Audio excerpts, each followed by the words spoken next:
Okay, hello everybody. Yes, it is me. It is me once again. Let's get right into it. Guys, I don't know what you will think of this video. I don't know what you will think of the testimony that I'm about to give. But I just have to give it. I just have to give it. No matter if you believe or disbelieve, it's really not important to me. What is important to me is that you hear it. Whatever you decide to do with it, I don't mind. I don't care. Because time may show you certain things. Time will tell, basically. Because time always tells. What I want to share with you is, do you believe in an afterlife? That's a very silly question. Growing up, for many, many years, I've completely rejected the idea that there's an afterlife. Because after all, I'm scientific. You know, the body decays, the brain decays. What is left? What are you talking about? Spirit? What do you mean spirit? Get out of here with that superstitious stuff. I took a choice to disbelieve in anything which related to the supernatural, the afterlife, all of that stuff. All my life, as a rule, I made myself like this since I left religion, Islam, that I grew up in because I come from a Muslim background at the age of 12, very young. And because I grew up also very scientific, me and in our family, we are very much interested in science. And I was always asking, why does this fall? Why doesn't it just float? Etc. So all these kind of Newton and Edison and all these things kind of questions. Newton-esque, Edison-esque, etc., etc. What is gravity? What is light? What is mass? Etc. Anyway, me disbelieving, things started happening. Many things started happening. But I'm going to speak about one thing today. I'm going to speak about afterlife. My direct experience with afterlife goes as such. I was asleep one night, 2011. I don't remember the month. It must have been end of summer, beginning of the year, between summer and autumn, either September or October. I had a girlfriend at the time who lived in a different city in the south, in a city called Agadir in Morocco. I lived in Rabat. This girl was named Rizlan. And Rizlan, I met her during the summer when I was down in Agadir with friends. And she was older than me, not much older than me. We were both in our 20s. And her father was sick, and she told me about her father, and I never saw her father, neither in a picture, neither in reality. We only knew each other for like, we've only seen each other for like a month. And then we lost touch after that, after trying to keep in touch for longer. And her father was sick. He had prostate cancer. And even at the time, I was very interested in natural healing. So I told her you know what? Try to give this to your father. Try to give that to your father. And I was trying to help him through her. She comes back to me, tells me, hey, you know what? My father is very happy. He appreciates your help. And I was like, oh, you told him? She's like, yeah. He asked me, what is this? What are these plants that you're bringing me? And then I told him about you. I told him I know this guy and he wants to help you with these natural remedies. And then my father just suddenly started blessing you. He was very touched. I was touched hearing that story, because usually what you'd get is, oh, that this guy is not is not scientific. He's not um, this is alternative medicine. This is not real medicine, whatever. But her father seemed to really appreciate my natural remedy help. So she told me that, and I was like, okay, that's good, nice. She was like, he just kept saying thank you and tell this boy, thank you so much, and God bless him, and all these wonderful things. Me and her, shortly afterwards, we lose touch for like about 2 months, maybe. We don't talk. We lost touch, maybe a month or two, something like that. One day, I'm sleeping. And guys, let me just tell you this. I have no reason to lie, and I am not trying to make you believe anything. In fact, I don't want you to believe, because if you believe, you don't have any proof. I don't want you to either believe or disbelieve what I'm about to say. But all I want is for you to take it into consideration. You've heard it from someone who has no motive whatsoever to make you believe or disbelieve. I'm simply speaking of my own personal experience. And I'm not special, I'm not unique. Everyone can have similar experiences if they are open enough and not rigid in their view of things. That's all. It's not about believing or disbelieving. I'm actually against belief and disbelief. I am. Because I know that when you believe in something, you miss the truth. Because you think that what you believe in is the truth. So even if the truth is out there, you will miss it because your focus is here. If you disbelieve, you will miss the truth as well. Because now, even if the truth comes your way, you will disbelieve it. So belief is the wrong way to go. The right way to go is to just be open and take everything into consideration. Now you are not resisting anything. You are not encouraging anything. You're not forcing anything. It's good to encourage, but it's not good to force. People who believe are forcing their belief on reality. And people who disbelieve are doing the opposite. They are closing themselves. They are denying everything. They're denying whatever is fake, and they're denying whatever is real because they have no way to know. But when you are neither believing nor disbelieving, you are just open, you will see and take. Once you are able to take everything into consideration, now things will start to be confirmed. So I'll give you an example. So this is 2011, the beginning of fall, of autumn. I'm not talking to this girl for like almost 2 months. And I'm sleeping, and I don't usually dream because, I have no repressed emotions, no repressed, I've been practicing meditation all my life. I go to sleep with an empty stomach, with a light belly.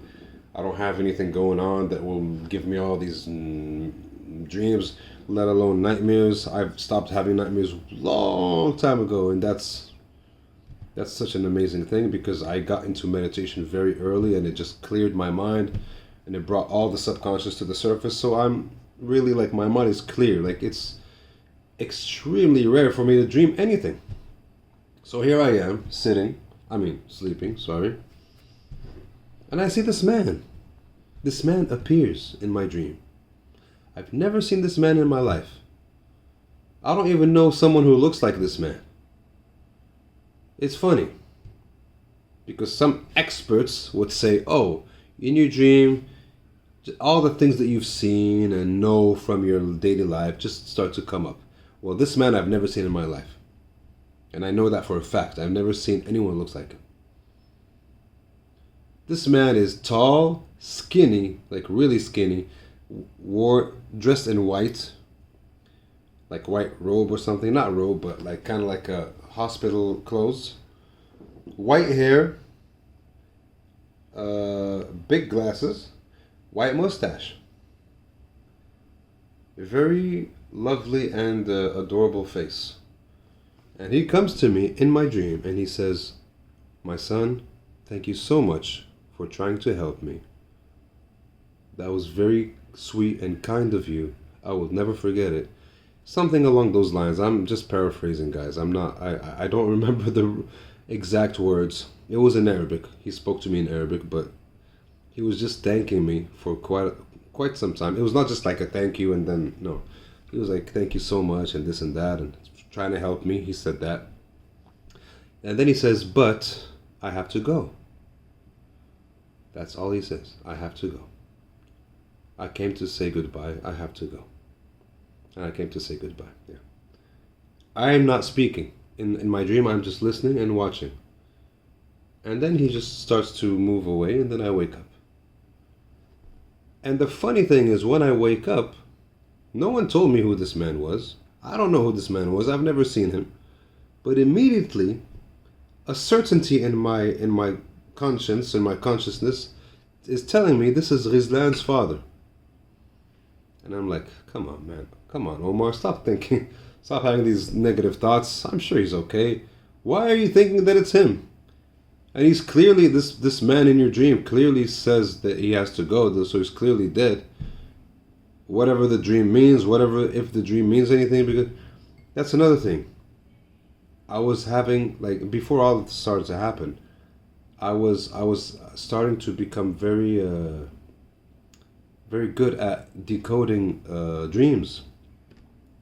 Anyone has a dream, tells me about it, and I'm like, oh, this means that you have so and so, and it turns out to be true. So the person says, "How do you know I have so and so?" Like, I don't know. Just the dream you told me just made me think of this. And so a lot of these things happen. Like, for example, like things that have nothing to do with anything. Like, for example, someone would tell me, I had a dream of a necklace that broke, and I was trying to find the pieces, and I was scared not to find them. And then I would tell them, I'll just meditate on the dream, and then some message would come up, and I would be like, it's just a certainty. I would be like, that dream means that you are afraid of losing what is precious to you in your life. The people who are precious to you.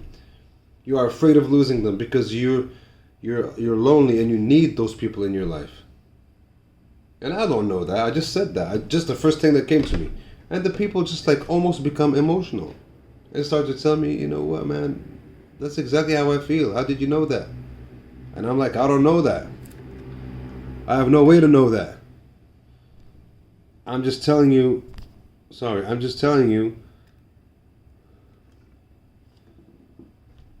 that's what came up. So anyway, the same way.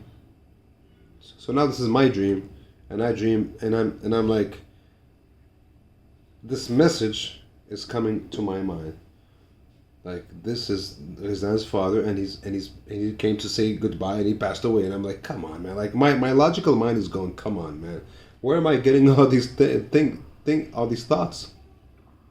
Why am I thinking this way? I'm blaming myself. I'm thinking that I'm thinking this way.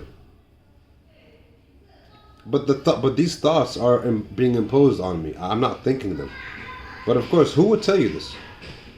And if you tell anyone these things, they'll say, "Oh, you're crazy." What do you mean these thoughts are being imposed on you? All of your thoughts are your thoughts. Like, you're making them up, whether consciously or unconsciously. And that's what I grew up believing as well. So I'm just trying to battle with myself. No, this is not. Come on, man. Don't think this way. And as I was doing this, so this is back in 2011. There was no smartphones. So I get on the computer. There was Facebook, right? There was no WhatsApp. There was no all this new stuff. I got on Facebook. And Rizlan's, so my girlfriend, or my ex-girlfriend at this point, her auntie, who lives in Rabat, in the same city as me, who I met with Rizlan, contacts me as soon as I get on Facebook. And she tells me, do you know, are you aware that Rizlan's father just passed away? And when she says that, I just freeze. And the first thing that comes out of my mouth is, yes, I know. Yes, I'm aware. I'm aware of that. She doesn't ask, how are you aware of that? How do you know?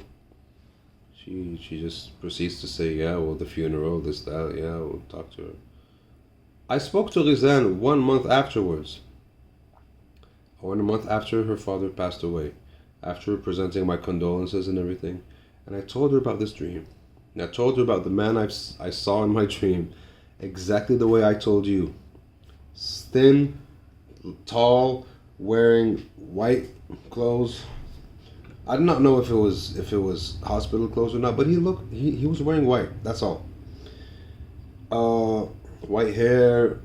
He was tan. Okay, this is something I didn't tell you. He was like almost dark skin. She's not really dark skin. She's like kind of like me, or a little bit browner than me, but he was like much darker.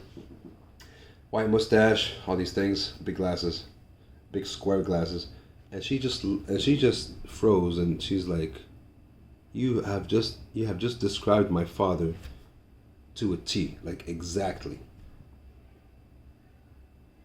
She's like, that's my father. And I'm like, I don't know.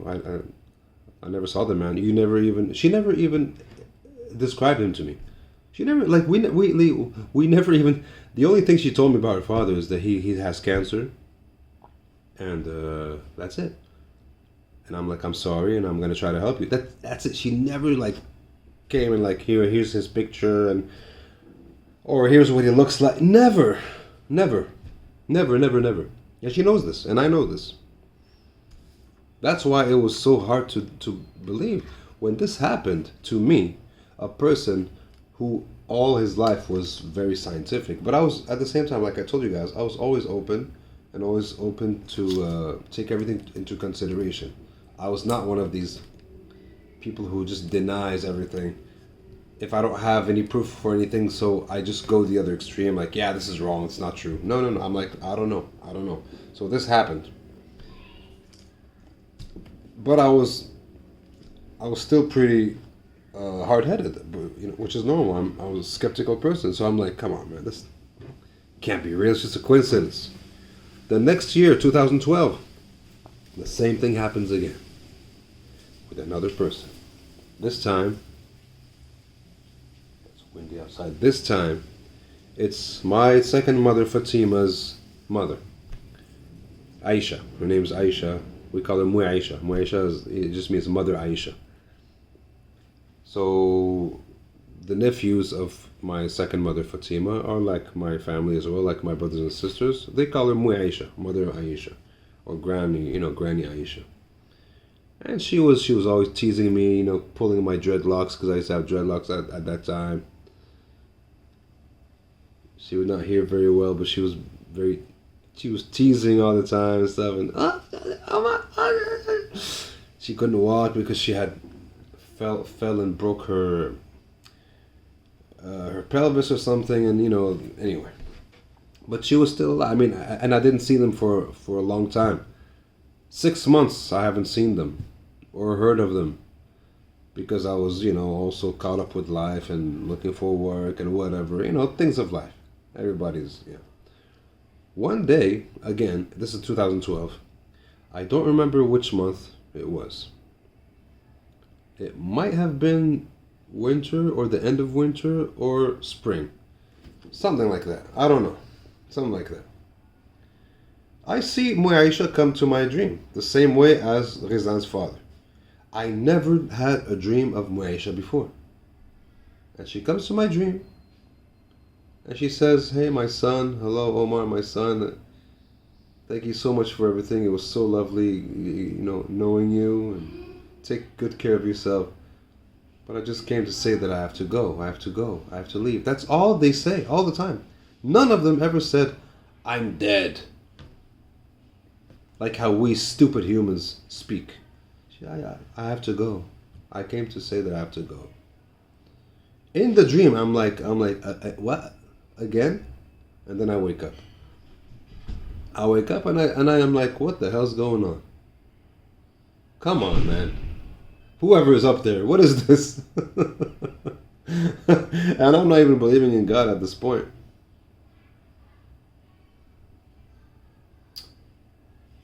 And then that morning, it was either on Facebook or it was on a phone call. I don't remember this one. But her nephew, sorry, her grandson, Aisha's grandson, my mother Fatima's nephew, Si Muhammad, talks to me and tells me, do you know that Aisha just died?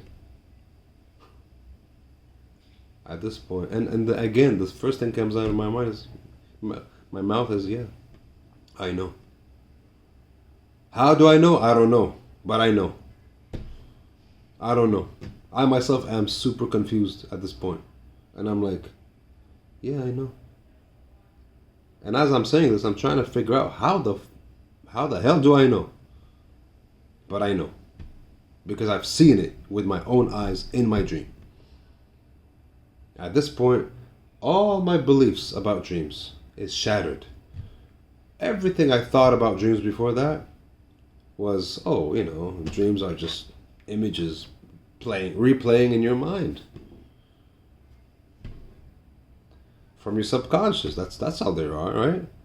That's how we've all been told. And I'm sure that you guys watching this video, hopefully a lot of people would watch this. I would really appreciate that. You can share your stories in the comment section. I'm sure I know a lot of people have similar experiences. That's why I said from the beginning, guys, I'm not trying to make myself look special here. I'm not. I'm really not. In fact, I'm blind, man. I can't see anything without my glasses. All I see is blurs, okay? I'm blind, guys. I'm not special. I'm not trying to pretend I'm special. But if anyone has any doubts on whether or not the spiritual world exists, the afterlife exists, I'm not telling you take my story as evidence. That's up to you. That's up to you. Because this is not something I can prove in a laboratory, in a laboratory. I can't. Of course I can't. All I can do is share my story. It is up to you to decide if you feel that I'm being genuine or not, because I have no way to prove that to you. But a strong feeling inside of me is telling me I have to share this. This is the first, no, it's not the first time I'm sharing this on video. The first time I shared this on video was in a video in Arabic. I think it's in the same YouTube channel as this one. Omar Shekli Official. Because a lot of my Moroccan followers have been asking me, please speak to us about your mystical experiences, your spiritual experiences. And I never spoke about them before. But now something is compelling me very much to speak about them. That's it. That's why I'm speaking about them. Like I said, the first time this happened is 2011. Second time it happened, 2012. It happened again after that, several times, even when I was awake. It's harder to know these things when you're awake. And from my understanding, from my own experience, I can tell you the reason why it is harder when you're awake. It is because, as far as I am concerned, you are distracted when you're awake. It is very hard for you to be receptive when you're awake to these things. When you're asleep, first of all, you're not doing anything, you're asleep, right?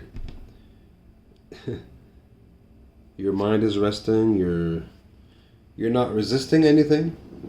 You're not trying to talk or listen to someone. You just sleep. You're just asleep, right? You let go completely. So now anything that moves energetically, spiritually, however you want to say it, you know, you catch it. Especially if you sleep on an empty stomach, because when you sleep with a full stomach, you know, you have a lot of disturbed dreams. They just those are different kind of dreams. They don't mean anything.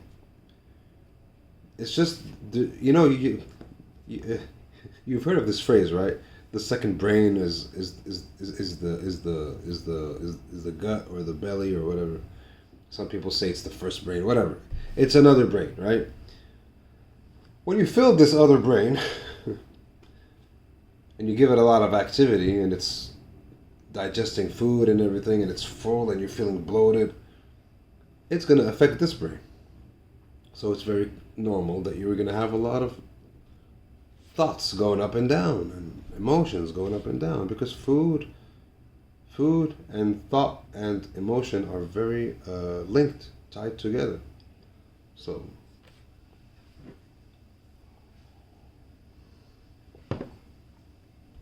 that's just that. So I sleep with an empty stomach almost every night.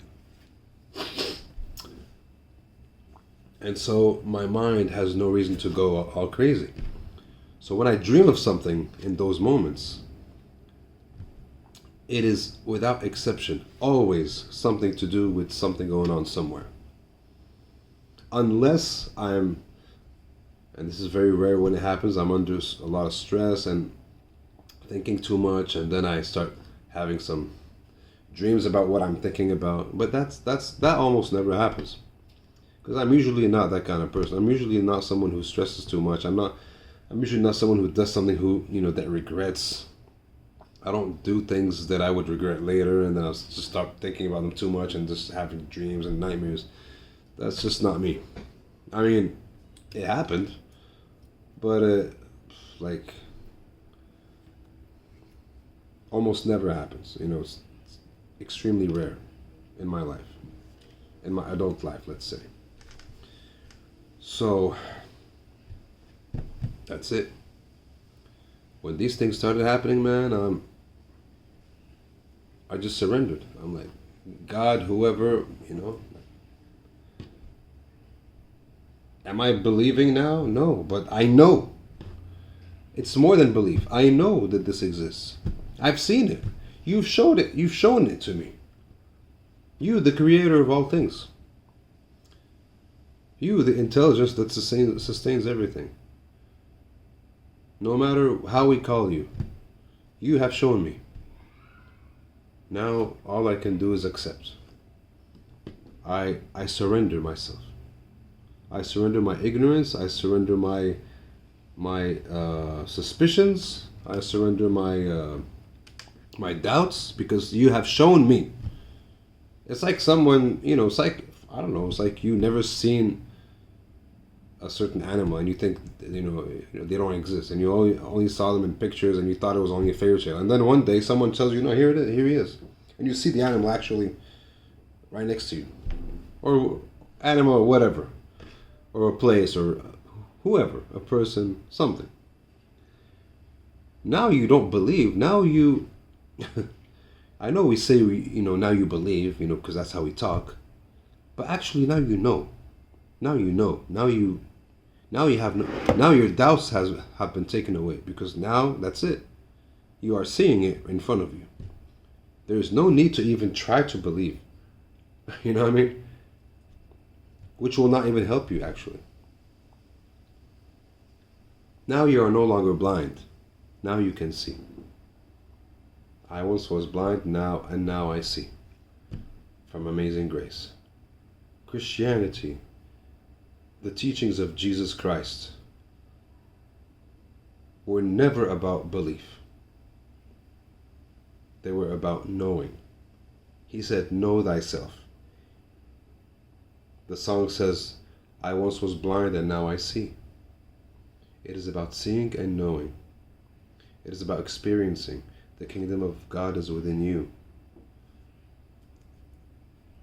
It is not about believe. You have to believe. Just have faith. Just believe. No, it's about seeing and knowing. Because everyone can know. If you want to know, because I see a lot of people who are still atheists today. And I just told some friends yesterday, atheism is for children.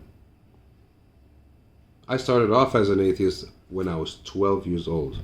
No one pushed me to become atheist. No one. I just became atheist because I've understood that something was not okay with religions. With the religion that I was in, at least. But religions in general. How they're taught, how they're presented. In general.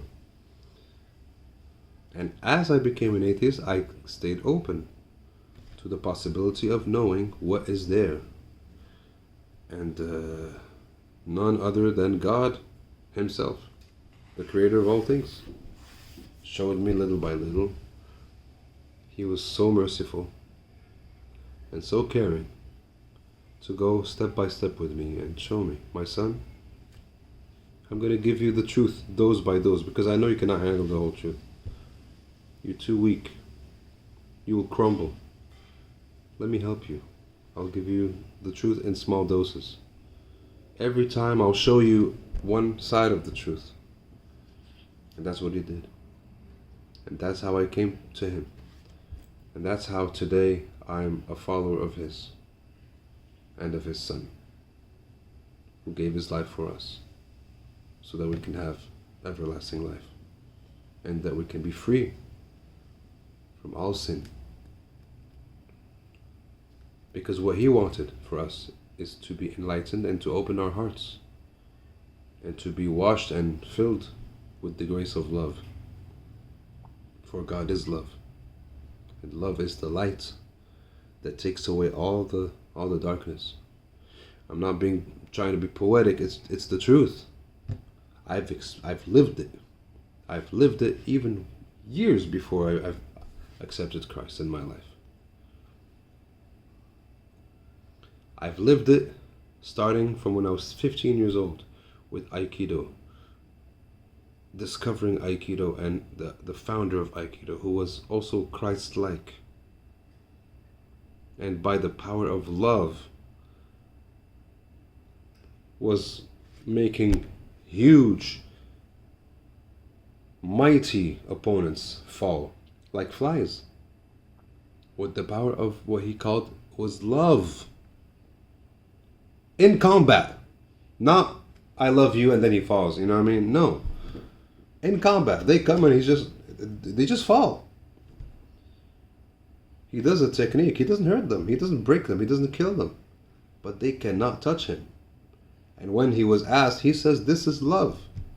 This is the immense power of love, of the Creator. It's immensely powerful. It's immensely powerful. People don't understand. They think love is something like, oh, it's soft, it's, it's whatever, it's ha ha ha. No, man. Nothing can sustain itself without love. The moon would crash onto the earth if there was no love. Okay? Love is what's keeping us safe. Love is what's keeping us alive. Is what's keeping the sun and the planets in their respective orbits. That's love. The love of the divine, the love of the Creator. The great love of the universe. That is what love can do. Love is the mightiest force in all of existence. Don't you ever underestimate love and make it something petty and make it something like, oh, you believe in love? Oh, you're stupid.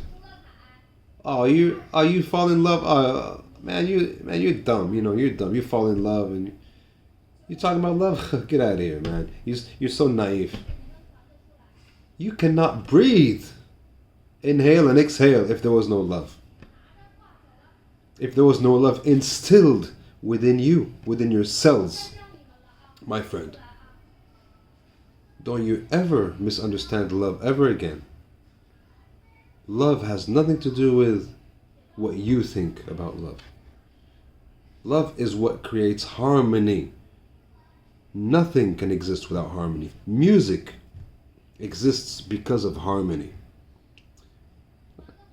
I don't even have to go as far as music. Your heartbeat follows a certain harmony. It would not follow that harmony, that rhythm, if there was no harmony, if there was no love.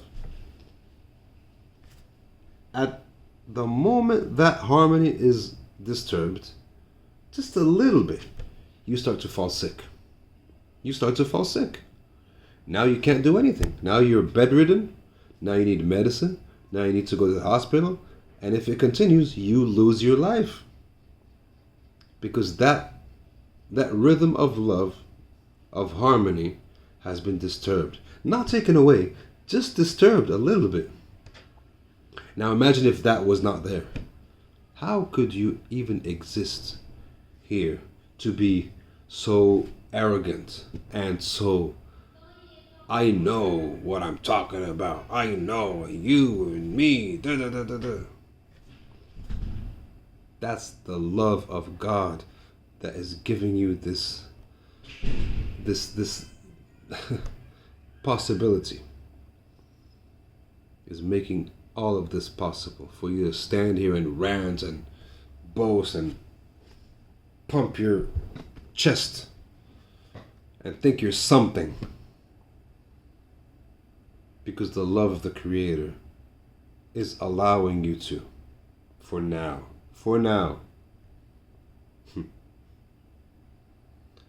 Humble yourselves, my friends. Let us come back to the love of God. Let us come back to the sacrifice that His Son has done for us.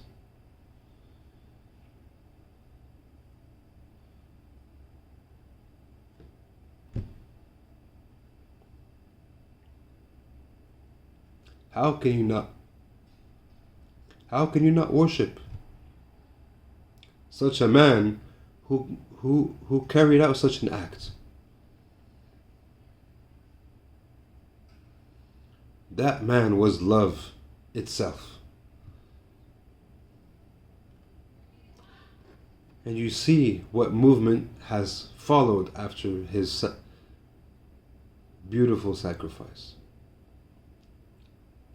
A movement which saves souls, saves lives, saves people from going insane, saves people from becoming violent, empowers people, gives people the immense strength to be who they are, who they want to be, who they can be, brings people together under the name of love, and creates beauty and harmony everywhere they go. That is Christ. My friends, thank you very much for watching this video. If you enjoyed this video, please share my videos with other people. I'm going to try to make more videos more often. You can check out my other videos as well. And if I see that you guys are enjoying my videos and commenting and interacting with me, believe me, you're going to make me want to make videos a lot more often. And I would love to do that if I see that you love what I do.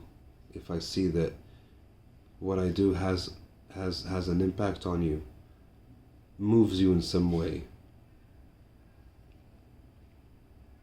All I try to do is be a vessel for Him. Yes, I present a little bit of myself, my limited self, because I'm a limited being on this planet for a limited amount of time, but I'm more interested in channeling something which is beyond the limited. I'm more interested in channeling the Creator, love itself, the Creator of everything, and to inspire you guys to move something within you so that something similar can touch you, so that it could help you in your life and transform you guys. Because we need this in today's world and every day's world. We need this. I thank you all for following my video. See you guys very soon. Thank you very much. God bless you.